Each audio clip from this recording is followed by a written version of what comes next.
So your love life is a flaming circus and you're starting to think, maybe it's me? Good news, it probably is. Bad news?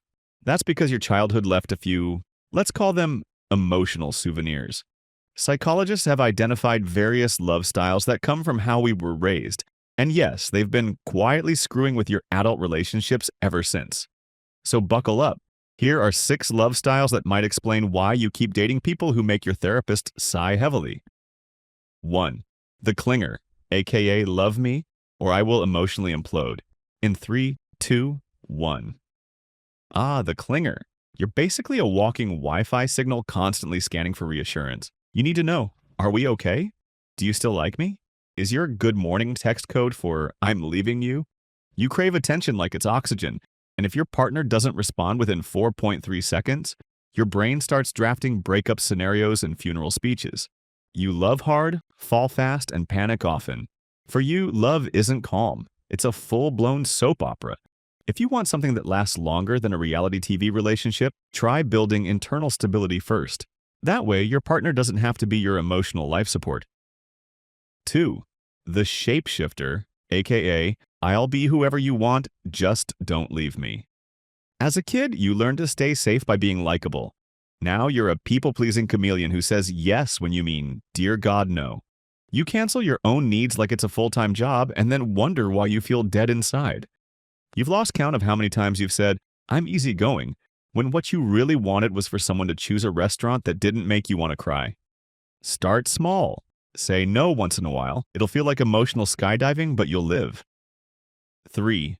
The vanisher, aka my love language is emotional ghosting. You were taught early that emotions are optional, preferably avoided. Affection? Too messy. Comfort? No thanks.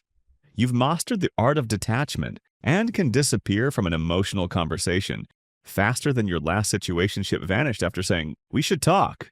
You'd rather text LOL than admit you're upset. And if someone cries in front of you, you either malfunction or pretend to be part of the furniture. Want connection? You'll have to actually feel things. Horrifying, I know.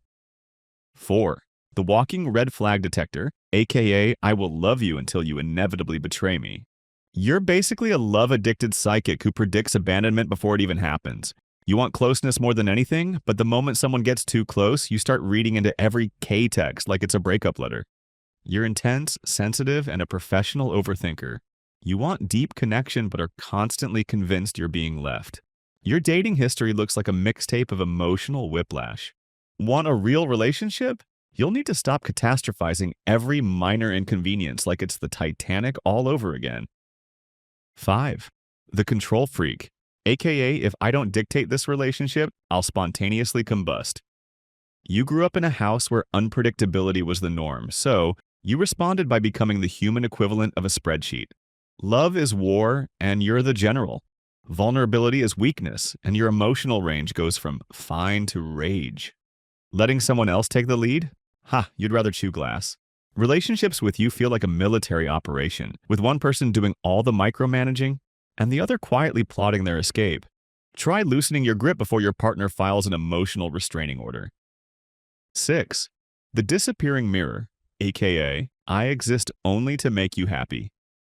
You were raised to take up as little emotional space as possible. Now you function like a human Switzerland, neutral, agreeable, and slowly losing your identity in the name of keeping the peace.